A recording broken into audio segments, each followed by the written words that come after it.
15 minute के लिए। एक क्वेश्चन मैंने पूछा, कोई सेट है, दो हम लोग पास सेट है, let there be 2 sets A and B, ठीक है। ए में तुम्हारे m एलिमेंट्स हैं, ठीक है, बी में तुम्हारे n एलिमेंट्स हैं, ठीक। तो ये क्वेश्चन ये कह रहा है कि फर्स्ट नंबर के जो सबसेट है वो तुम्हारे 56 है और more than the total number of subset of the second set. इस क्वेश्चन में ये कहा कि जो पहला सबसेट है, ठीक है, उसके जो एलिमेंट्स हैं वो कितने ज़्यादा हैं? 56 ज़्यादा है। 56 ज़्यादा है। तो कहा कि subsets of A, number of subsets are 56 more than subsets of B, ठीक है।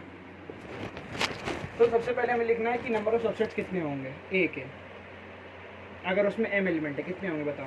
तो 2 रेज़ टू पावर m। ठीक, सही है, ठीक है। कितने? 2 रेज़ टू पावर m। ठीक है। और सेम यही तुम्हारा बी के लिए कितने होंगे? 2 रेज़ टू पावर n। ठीक है। और क्वेश्चन क्या कहता है कि जो नंबर ऑफ सबसेट्स ए के हैं, सबसे पहले हमने लिख दिया कि यहाँ पर इक्वेशन बनी, नंबर ऑफ सबसेट जो हमारे ए के हैं, ए के कितने सबसेट्स हैं? 2 रेज़ टू पावर n, ठीक है, n। और उसके उसने कहा कि वो कितने ज़्यादा हैं? 56 ज़्यादा हैं बी से। तो हम लोग सिंपल लिख सकते हैं इसको, 56 अगर इसमें माइनस कर दें तो ये किसके बराबर हो जाएगा? 2 रेज़ टू पावर n।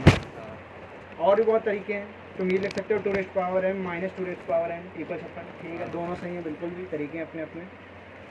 अब तुमने लिखा 2 raise to power m minus 2 raise to power n equal 56, ठीक है, समझ में आ रहा है इसका? अब तुम अगर नहीं ले सकते क्या? 2 कॉमन नहीं ले सकते। नहीं तो वही कर रहा हूँ मैं, 2 कॉमन धीरे स्टेप बाय चल रहे हैं, ठीक है।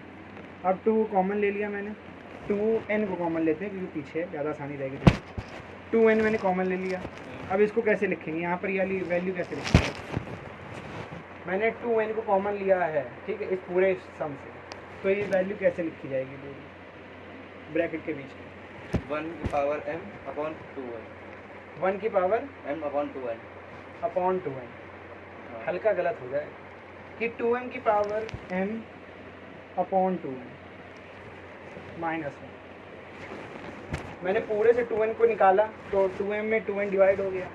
अच्छा, हाँ, नहीं तो लेकिन 2 भी कॉमन लिया है ना, तो ऊपर वाले में 2 है तो उसको कॉमन नहीं ले सकते।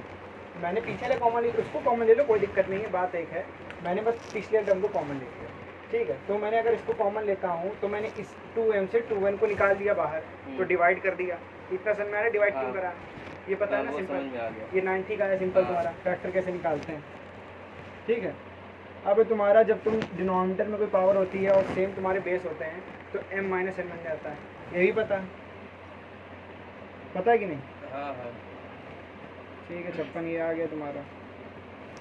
अब हमारी इक्वेशन क्या बनी? 2 रेज़ टू पावर n और कोई भी एक नंबर है जो कोई भी पावर मान लो m माइनस n है, उसका माइनस है। तुम इसको अगर सॉल्व करना चाहोगे ऐसे में तो ज़िंदगी में कभी नहीं कर पाओगे, ठीक, कभी भी नहीं कर पाओगे। तो इसके लिए क्या करोगे? तुम इसके फैक्टर बनाने की कोशिश करो, फैक्टर इसके बनाओ, 56 के फैक्टर क्वालिटी में आ जाए, हाँ, डिवीजन में आ जाए, मतलब वही फैक्टराइजेशन में। तो इसके फैक्टर कैसे बनाओगे? 2 से 2 को डिवाइड कर दिया, कितना आया? 2 1, यहाँ पर आया 2 और 1, ठीक। हाँ, 2 से करा 1 4, 2 से करा 7 और उसके क्या आ गया 7। हम लोगों ने क्या कहा यहाँ पर? 2 का क्यूब बना एक पहली बार, 2 की कितनी पावर आई यहाँ पर? 2 का क्यूब इंटू 7 इक्वल 56। इतना नहीं दिख रहा है ना? हाँ, मुझे लग रहा था। कितना दिख रहा? नहीं, इधर से दिख रहा है, बताओ। ठीक है, 2 का क्यूब इंटू 7 इक्वल 56। इतना समझ में आ गया। तो हम लोग सिंपल लिख दे रहे हैं 2 into n 2 raise to power n minus n minus 1 equal 2 का क्यूब इंटू 7। इसमें भी समझ में आ रहा है। अब हमने देखा यहाँ पर 2 की प्योर पावर कौन सी है? 3। यहाँ पर 2 की प्योर पावर कौन सी है? m minus n। सिर्फ प्योर, माइनस नहीं करना, सिर्फ प्योर n। n। तो यहाँ हमने कह दिया इसको दोनों को इक्वेट करके कि n इक्वल 3, ठीक है, n आ गया तुम्हारा। अब n की वैल्यू कितनी आई है? ठीक है। अब यहाँ पर हमारे पास दो फैक्टर है, ठीक है, हमारे पास यहाँ पर भी दो हैं। एक फैक्टर तो इसके बराबर हो चुका है, हाँ। तो दूसरा किसके बराबर होगा? सेकंड वाले के। 7 के, सेकंड वाले के। हाँ, तो हमने लिख दिया 2m माइनस 3 आ चुका है n की वैल्यू। 3 - 1 = 7। अब इसको भी हम लोग वैसे ही कर लेंगे, 2m - 3 = 8। ठीक है। अब ये कितनी वैल्यू रखी है यहाँ पर? 8। 2⁻3। हाँ। तो दोनों को ऐसे लिखिए, ठीक है। अब हम लोग के अगर सेम बेस होते हैं तो हम लोग एक्सपोनेंट्स को नीचे ले आते हैं, ये पता ही होगा। m - 3 = 3 लिख सकते हैं, 0 हो जाएगा। कोई इसमें दिक्कत है? नहीं नहीं। 0 कैसे होगा? m = 6। अच्छा m-3 का। हाँ ठीक है, m = 6 आ गया। तो हम लोग का क्या वैल्यू आई? a में तुम्हारे 6 एलिमेंट्स हैं और b में तुम्हारे 3 एलिमेंट्स हैं। वे बिल्कुल सही लगा, कोई इसमें दिक्कत थी? अगर ऐसे क्वेश्चन आते हैं तुम्हारे पास जिसमें तुमसे ऐसे में थोड़ा वे में पूछता है, इसमें पावर आ जाती है, तो सबसे पहले दोनों को फैक्टर कर दो, दोनों साइड को फैक्टर कर दिया है। जो प्योर पावर है उनका नंबर लिख दो डायरेक्ट तुम, और जो अनप्योर है उनको तुम इक्वेट कर दो। एक में पावर मिल जाएगी यहाँ से, उसको लिख के सॉल्व। समझ में आ गया? इसमें कोई डाउट? हो जाए ये वाला क्वेश्चन नोट कर लो। हाँ कर लो, वीडियो में मिल जाएगा तब भी कर लो।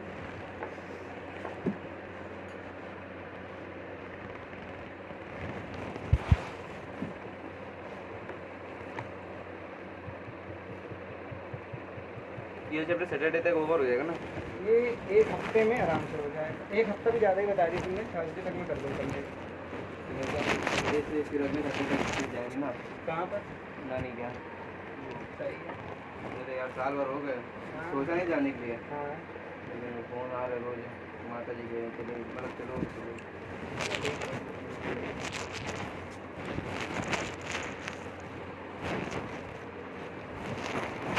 अगर बाद में स्टार्ट करते हैं क्या बात में? चैप्टर इधर हो गया, उधर कोई चैप्टर का टाइम मेरा बच गया। हाँ चलो ठीक, कोई दिक्कत नहीं, घूम के आराम से बस रिवीजन हल्का मारते रहना, वहाँ पर भी कुछ चलिए कर सको थोड़ा सा हो, वरना होता तो नहीं, हमें पता बाहर ही घूमने जाएगा। तो अगर हो सके तो मार लेना, वरना तो कोई बात नहीं है। पर मैंने हाँ वीडियो तो देखो डाल दी है, वीडियो तो देख सकते हो, हाँ इसकी मैं वीडियो डाल दूँगा। थोड़ा रिवीजन वीडियो देखते रहना रात रात में, हल्का पता चलता रहेगा।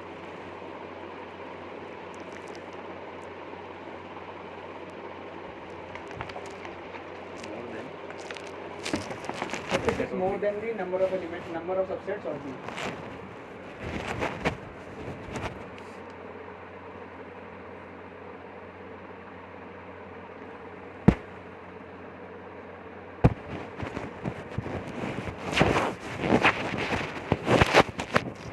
मैं सोच रहा हूँ अभी तुम इसको ना नोट करो, मैं बाद में आ तो जाएगा ग्रुप में, तो उसको वहीं देख लेना, अभी मन हो रिवीजन हो जाए, ठीक है? नोट करने को फायदा नहीं है, फिर मोटा देख। अभी 2-3 और क्वेश्चन है।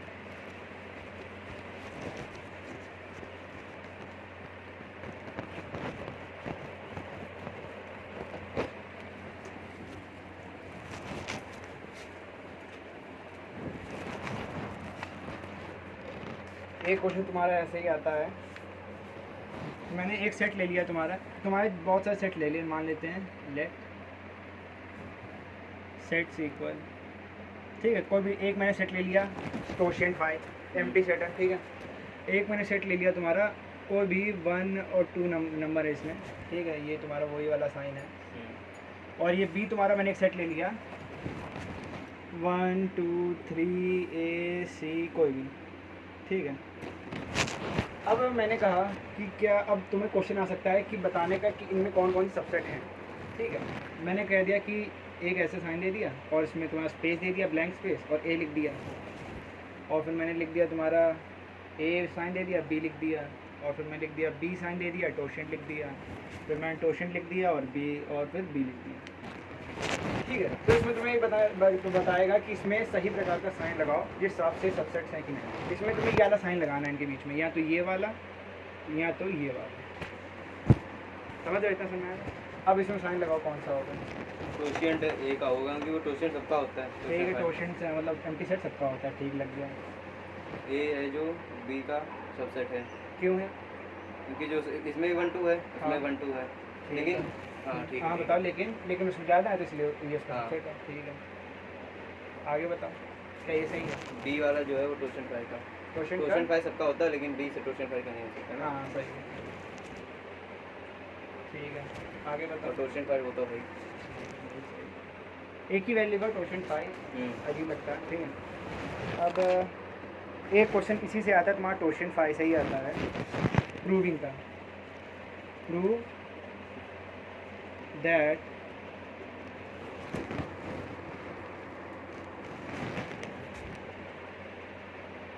A is a subset of B implies that A is equal to torsion. पहले क्वेश्चन समझो, क्वेश्चन क्या कह रहा है। प्रूव दैट, इसको इफ भी कह देते हैं, prove that if A is a subset of टोशियन। सबसेट के नीचे वो नहीं लगा, यही कंफ्यूजन हो जाती है। क्या मैंने लगा? कल ही तुम्हें बताया था कि अगर ये नहीं लगा होता है तो इसका मतलब ये होता है कि ये प्रॉपर है, प्रॉपर सबसेट है। अगर ये लगा होता है तो इसका मतलब वहाँ सबसेट है, कोई भी हो सकता है। पर अगर तुम्हें ये दिखाना है कि वो प्रॉपर सबसेट है तो तुम इसके नीचे साइन नहीं लगाओगे, ठीक है। अगर तुम्हें सिर्फ लिखना है तो सिर्फ ये लिख सकते हो, वरना कोई इसमें बड़ी बात नहीं है। बात एक ही है, सबसेट है। तुम पढ़ लेना रिवीजन में, तभी कहा था मानने के लिए एक बार। कल लिखा था, रहने दो, अब कल करना परसों से जाकर। प्रॉपर इम्प्रॉपर साइन लगाया था मैंने। हाँ तो ठीक है, अब देख लो। Prove that A is subset of टोशियन। इसका क्या मतलब आता है, ए इज इक्वल टू टोशियन, मतलब ए एम्प्टी सेट के बराबर है। तो इसका प्रूविंग बताओ कैसे।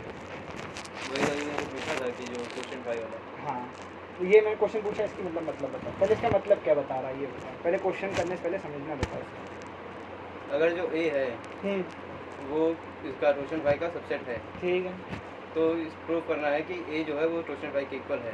ठीक है, कैसे करोगे अब ये बताओ। इफ लगा है ना, लेकिन टोशन फाइव सबका होता है, लेकिन ए का ए टोशन फाइव कैसे हो सकता है? मैंने कह दिया इफ, एक कंडीशन दे दी है मैंने, अब इस कंडीशन से तुम प्रूफ करो। नहीं आ रहा। नहीं आ रहा, चलो ठीक है, हल्का और सोचते हैं। तुम्हें एक चीज़ क्या पता थी, क्या? टोशन फाइव सबका सबसेट है। ठीक है, तुम्हें एक कंडीशन पता है, टोशन 5 सबका सबसेट है, तो टोशन 5 ए का भी सबसेट है। हाँ, कोई इसमें दिक्कत नहीं। कल मैंने तुम्हें एक और चीज़ भी बताई थी, हम लोग को पता होगा ये चीज़, कि अगर हमें ए और बी मान लेते हैं कोई सेट है और हमें ये बताना है कि ए इक्वल बी है, तो हमें क्या प्रूव करना होता है? ये प्रूव करना होता है कि ए सबसेट है तुम्हारा बी का और बी सबसेट है ए का। अगर ये दोनों कंडीशन प्रूव कर दी तो डायरेक्टली ये हो जाता है कि ये हमारी कंडीशन आ चुकी है। अरे हाँ, तो फिर ये वाला तो हो गया फाइव, जब टोशन फाइव हो गया ए का, हाँ, और वो दिया ही गया है, तो ये टोशन फाइव। तभी मैंने कहा था रिवीजन करके आना, इसी बेसिस के लिए कहा था मैंने, और किसी लिए नहीं कहा था। तुम्हें 2 घंटे पहले फ़ोन में कर दिया ताकि तुम्हारे पास समय ना हो, तो भी निकला 1 घंटे में, आधा घंटा मुश्किल से नहीं लगता। ठीक है, छोड़ो, कल करना, अभी समय नहीं है, ठीक है। एक हम लोग को दी गई थी और इसके आगे तुम लिख देना ब्रैकेट में गिवन, तीसरी कंडीशन है हम लोग का। प्रूविंग बिल्कुल आसान है अगर उसको तुम तरीके से लेकर चलो। अब चौथा एक क्वेश्चन हम लोग ले लेते हैं। मान लेते हैं कि हम लोग पास 3 sets, let A B C are sets. अब मैंने पहली कंडीशन में ये कह दिया, पहला क्वेश्चन आता है इसका कि x is an element of A, ठीक है, और तुम्हारा and A is an element of B. तो क्या x एलिमेंट होगा b का? अब इसमें तुम्हें बताना है ये कंडीशन ट्रू है कि फॉल्स है। Tell whether condition are true and false, ठीक है। तो तुम्हें इसमें बताना है ये ट्रू है या फॉल्स है, और अगर है तो ये बताओ क्यों है। x एक एलिमेंट है a का, तो तुम एक सेट बना लो मन में a का, जिसमें तुम्हारा कोई भी ऐसे x को तुम कोई भी वैल्यू दे दो, मान लो 1 2 वैल्यू दे दी, मान लो मैंने एक सेट बना दिया 1 और 2, ठीक है। इसमें एक x मान लेते हैं, 2 x हमारे पास, ये दोनों एलिमेंट है a के, ये कंडीशन इधर आई, ठीक। और मैंने क्या कहा, क्वेश्चन कह रहा है कि a तुम्हारा एलिमेंट है b का। अब इसको कैसे लिखेंगे? a एलिमेंट है b का, ये एलिमेंट ए जो पूरा सबसे एक सेट है वो एलिमेंट है बी का, इसको कैसे लिखोगे? तो बी इज इक्वल में, हाँ, बी इज इक्वल में, तो वो करली ब्रैकेट स्टार्ट कर दिया, बताओ 1, 2, चलो ठीक है, भी लिख दिया मैंने। एक कोई नया एलिमेंट लेना पड़ेगा, कोई मान लेते हैं 3 4 इसमें और है, हाँ, ठीक है। क्या लगता है तुम्हारी ये जो तुमने लिखा है सही है? बी बिल्कुल सही है, पक्का? गलत है। एलिमेंट है। क्यों गलत है ये? इसमें कहा गया है कि ए तुम्हारा एक ए एलिमेंट है बी का, तुम्हें यहाँ पर लिखना है ए एलिमेंट है बी। वही है जो मैंने कल क्या बताया था, अगर ये यहाँ पर लिखा है तो उसके कर्ली ब्रैकेट के अंदर वो लिख दो, ए एलिमेंट है बी का हमने यहाँ पर लिख दिया। अब ए क्या था, 1,2 तो हमने लिखा बी इक्वल एक ब्रैकेट और 1,2 1,2 3 और 4, ऐसे लिखेंगे। अगर मैं यहाँ पर एक 1 और भी लिख दूँ तो भी ये इसका मतलब ये है कि यह वाला 1 और यह वाला 1 अलग है, ये अलग अलग ब्रैकेट क्योंकि अलग अलग ब्रैकेट में और ये अलग सेट को एक रिप्रेजेंट कर रहा है। ठीक है, इसका बात समझ में आ गई। मान लो मैंने कल हम लोगों ने चाइल्ड और रोल वाला कमरा दिया था, तो एक हम लोगों ने 40 वाला कमरा नहीं बनाया 40 तक का। हाँ। तो उस वाले कमरे में मान लो अगर मैं चाइल्ड वाला कमरा भी पूरा दीवार के साथ, तो मैंने एक चीज़ देखी, दीवार के अंदर तो अलग बंदे हैं ना, भले ही अगर उसमें 18 नीचे भी इधर बंदे आते हैं, पर दीवार के अंदर तो अलग है। तो सिंपल है, इसमें हम लोग दीवारों समीर उसमें घुसेड़ दी अलग कमरे में। ठीक, तो इसका कंडीशन क्या हुई, अब तो मैं आगे चलो चलते हैं। हमारा एक हमने कहा A12 है और B है तुम्हारा 1 2 ब्रैकेट में, और उसके बाद 1 भी लिख दिया 1 4। ठीक है, तो हमने कहा क्या X एक एलिमेंट होगा B का, X एलिमेंट होगा B का, हो सकता है अगर X एक एलिमेंट है A का। नहीं होगा। नहीं होगा, क्यों नहीं होगा क्यों नहीं होगा? बताओ। अभी तुमने बताया कि जो तुमने एग्जांपल दिया उसी में तुमने बताया कि भले चाहे उस सेट में हम लोग डाल दें, लेकिन वो जो एलिमेंट सेम नहीं होंगे। सेम नहीं होंगे, एक ही मतलब एक ही रूम में, और जैसे अगर हम लोग ने इसमें रख दिया है, ठीक ठीक ठीक लेकिन उससे ये मतलब नहीं आता है कि जो X है वो इसी का एलिमेंट होगा। बिल्कुल सर, ठीक है। यहाँ पर हम लोग 1 नहीं लिख सकते हैं, ठीक है, यहाँ पर लोग 3 लिखते हैं। तो अगर हमने ये लिखा है तो हमने कहा 1 और 2 दोनों में से कोई भी एलिमेंट B में नहीं आता। हाँ। सिंपल पता चल गया। तो तुम्हें ऐसी कंडीशन मिलेंगी, तुम्हें ऐसे सेट्स बनाने हैं और तुम्हें सिंपल बता देना है कि क्या वो एलिमेंट जो X इसमें है, इस 2 जो इसमें है, क्या वो B में होंगे। अगर आ नहीं सकते हैं तो सिंपल है, तुम्हारी कंडीशन फॉल्स है। ठीक, ऐसी बहुत सारी कंडीशन मिलेंगी। सिंपल उसमें यही है, तुम्हें छोटे एक फॉर्मल सेट बना लो, 2 सेट बना लो और उनकी कंडीशन में अप्लाई करो। अगर अप्लाई नहीं हो रही है तो ये गलत है। मेंस और एडवांस पेपर MCQ में होते हैं कि रिटर्न होते हैं? MCQ शायद से मेन में होते हैं, एडवांस में नहीं पता मुझे, पर मैं देख के बताता हूँ। पर उन्हें जैसे मैंने सॉल्व करे थे तो उसमें देखा था सिर्फ तुम्हारे MCQ आते हैं, पक्का नहीं है। पर मैंने तभी तो उसमें तभी तुम्हारे में थोड़े से MCQ डाले थे, जो तुम्हें मैंने सेट भेजा था, मैं हाँ। देखे थे तो फिर मैंने कहा MCQ डालो। अब मैंने एक और क्वेश्चन इसी दे दिया है एग्जाम्पल में कि मान लो A तुम्हारा सबसेट है B का, ठीक, and B is an element of C, तो क्या then A is a element of C। Simple एक सेट बनाते हैं, A इक्वल तुम्हारा 1 एक एलिमेंट लेके ज़्यादा नहीं लेते हैं।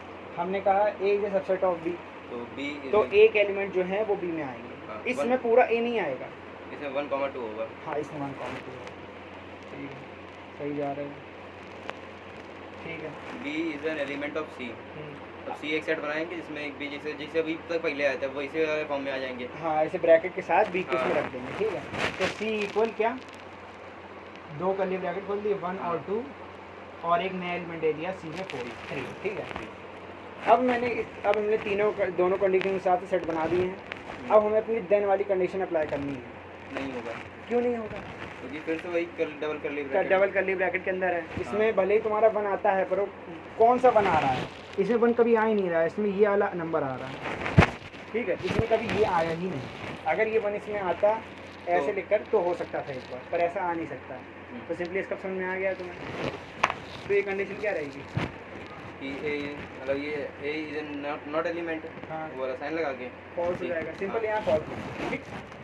आगे इतना ठीक, एक तो मैं ट्रू कंडीशन भी दिखा रहे हैं, सारी फॉल्स ही लिखेंगी लगेगा फिर, ठीक है। तुक्का लगाना सीख जाएंगे। हाँ वही कह रहे हैं। तो एक तुम्हें ट्रू कंडीशन भी दिखा रहे हैं कि अगर मान लेते हैं if A is a subset of B, ठीक, and B is a subset of C, then ये बताओ मुझे कि तुम्हारा क्या A सबसेट होगा C का। फिर से वही ए इज एन एलिमेंट, ए को नेगलेक्ट कर लिया, हाँ, एक्स ठीक है। एक्स नहीं वन कर लिया, हाँ ठीक है, ठीक है, और फिर वन बी में 1 और 2 आ गया। ठीक, बिल्कुल सटीक बोले। अब जो ए है वो सी का सबसेट होगा कि नहीं? नहीं, ये भी कंडीशन लगा पहले। सॉरी हाँ, बी जो है वो सबसेट है सी का। हाँ अब सी वाले में एलिमेंट होगा 1 2 3 4 भी आ गया, ठीक है, आगे कोई दिक्कत नहीं मुझे। ठीक है, नहीं 1 2 3 होगी अभी हाँ तीसरे कोई भी में, दिक्कत नहीं, तुम मुझसे ले लो। 1 2 3 हो गया। हाँ ठीक है। लेकिन अब जब सी में आएंगे जो ए है तो सी का सबसेट होगा कि नहीं? हाँ अब सी वाला जो होगा हाँ 1 2 3 था, लेकिन डबल कर्ली ब्रैकेट था नहीं, हाँ 1 उसमें भी है 1 ए में भी है, तो सबसेट हो गया। तो क्यों है फिर ये, तो फिर इसी हिसाब से। हाँ और ये बिल्कुल सटीक है। तो तुमने ये वाला पूरा मास्टरी हासिल कर चुके हो इस पर, ठीक है। वैसे बहुत क्वेश्चन इस पे आते हैं और सब ऐसे ही आएंगे, समझ लेना।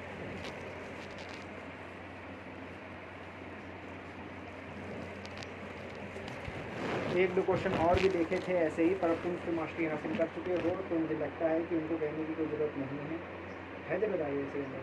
नहीं, तुम और कह रहे ना, कोई दिक्कत नहीं। तुम पढ़ाना भी आखिर में 15 मिनट जा चुके होंगे, पता नहीं देखा, देख लो जरा, 15 मिनट चले गए होंगे। नहीं 23 मिनट हो गए। 1 मिनट हो गया ना? 23। हाँ मुझे लगा ही था। अभी एक आखिरी क्वेश्चन देख लो, उसके बाद हम लोग अपना पढ़ना चालू करते हैं। ये मान लेते हैं 1 और 2, एक ब्रैकेट लिया 3 और 4, ठीक, और यहाँ पर 5, ठीक है। अब तुमसे मैंने ये लिख दिया है, और मैं तुमसे क्वेश्चन पूछूंगा कि क्या ये एलिमेंट है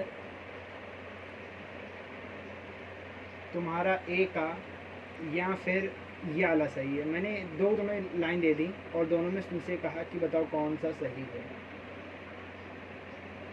अब बताओ, एक अर्ली ब्रैकेट के अंदर है, ठीक है। अब बताओ इनमें दोनों में कौन सी कंडीशन सही है। जान समझना एलिमेंट्स क्या होता है, मैंने पिछले बताया ये एक एलिमेंट है पूरा, इसके बीच वाले कॉमा अपना जाना है, इसको तुम एक साइन से बदल दो तो एक एलिमेंट ही आएगा। तो ये पहले वाला होगा। हाँ, पहला वाला क्यों होगा? क्योंकि पहला वाला एलिमेंट है, क्योंकि हाँ। डबल करली ब्रैकेट वो तो ऊपर, लेकिन वो दूसरी कंडीशन नहीं है, एक सिंगल कंडीशन है। 3 4 एक एलिमेंट हो सकता है एक है, कि वहाँ पे 3 4 की जगह हम लोग एक्स वाई जेड कुछ भी समथिंग लिख सकते हैं, लेकिन ये जो है ये डबल करली ब्रैकेट में है, यहाँ पे अगर हम लोग एक्स लिखेंगे भी तब भी नहीं होगा। अच्छा, तो क्या ये सही है, ये एलिमेंट ए होगा यहाँ पर, ये होगा, इन दोनों में कौन सी कंडीशन सही है बताओ? 1 is an element of A, या तो bracket 1 is an element of A, इन दोनों में कौन सी सही है? सेकंड वन, क्यों सेकंड वाली? क्योंकि बिना उस वाली कंडीशन के वो सबसेट हो ही नहीं सकता। सबसेट क्या नहीं बात करना, सिर्फ एलिमेंट की बात करना। एलिमेंट नहीं होता, क्योंकि सेट में ही अगर ये ब्रैकेट अगर ये साइन नहीं लगा है तो सेट नहीं है। ये हल्का तुम गलत जा रहे हो, ठीक है। मैं तुम्हें बताता हूँ फिर से एक बार क्या है। इसमें मैंने क्या बात करी कि जो भी एलिमेंट्स हैं उसके अंदर ये साइन क्या बताता है, is an element of, it exist in A. तो यहाँ पर हमने क्या लिखा है, 1 लिखा है ना, इसके अंदर 1 आता है ना, डबल ब्रैकेट वाला 1 तो इसके अंदर आता नहीं है। अगर मैं ये लिखता तुम्हारा कि curly bracket 1 is a subset of A, तो हमने कहा ये एक सेट है जिसमें सिर्फ एक एलिमेंट 1 आता है, और इसका जो एलिमेंट 1 है वो ए में भी आता है, तो इसलिए सबसेट है ए का। ये एक पर्टिकुलर सेट बना रहा है। अगर हम लोग कर्ली ब्रैकेट कहीं पर भी दे देते हैं तो हम लोग का सेट बन जाता है, पर अगर हम लोग कर्ली ब्रैकेट नहीं दे रहे हैं तो हम ये दिखाता है ये एक पर्टिकुलर एलिमेंट है जो इसके अंदर आ रहा है। ठीक है, समझ में आ रहा है अलग कैसे फ़र्क करते हैं? अगर तुम्हारा कोई भी एलिमेंट इसमें लिखा है तो डिट्टो अगर तुम उसको ऐसे लिख दोगे और ये वाला साइन लगाओगे ई वाला एलिमेंट वाला, और उसके आगे तुम सेट का नाम लिखोगे, इसका मतलब ये है कि ये पर्टिकुलर एलिमेंट इसके अंदर आता है। समझ में आ रहा है? अगर उसमें ब्रैकेट लग गया है तो इसका मतलब है कि वो सेट बन चुका है, जो उसका फिर सबसेट साइन से ट्रू होगा। ठीक है, अब मैंने इस पे आते हैं फिर से, तो इसमें बताओ कौन सा सही है? इसमें तो मैंने भाई कर्ली ब्रैकेट का साइन भी लगा दिया यार, इसमें 2 कर्ली ब्रैकेट के लगा दिए। अब इसमें क्या सही होगा? इसमें वैसे पहले ही वाला होगा। क्यों पहले वाला होगा? वही जो तुमने बताया था। क्या? क्योंकि जो 3 और 4 है उसकी जगह हम लोग एक्स वाई जेड कुछ भी ले सकते हैं। ठीक लिख दिया, जैसे कि यहाँ पे ले सकते हैं। चलो मैंने 3 और 4 को तुम्हें एक्स लिख दिया, ठीक है, हाँ, और यहाँ 5 लिख दिया, तो इसकी जगह भी मैंने क्या लिख दिया है? एक्स, और इसके बीच में भी मैंने एक्स ही लिख दिया। तो लेकिन फिर से ये सेट हो जाएगा। हाँ, तो ये सेट नहीं होगा, ये सेट नहीं, ये एलिमेंट बताता है, हाँ। तो इसीलिए इसके अंदर है। और अगर हम लोग ने इसके एलिमेंट में अगर ब्रैकेट बना दिया तो यहाँ पर ये अगर हम पूरा लोग, सेट हो जाएगा, यहाँ पे सबसेट वाला वो साइन लगाना पड़ेगा। ठीक है, ऐसे क्वेश्चन आएंगे तो वही बता सकते हो सही से। एक और भी कंडीशन है, क्या ये एलिमेंट है तुम्हारा ए का, और क्या ये तुम्हारा सबसेट है ए का? बता सकते हो? क्वेश्चन 5 सबसेट हो सकता है लेकिन एलिमेंट नहीं हो सकता। क्यों नहीं हो सकता? क्वेश्चन एलिमेंट लिखा नहीं, Element। सिंपल बात है, ठीक है, कोई दिक्कत इसमें? अगर मैं 2 5 को यहाँ पर लिख देता हाँ। तो एलिमेंट हो जाता। अब हम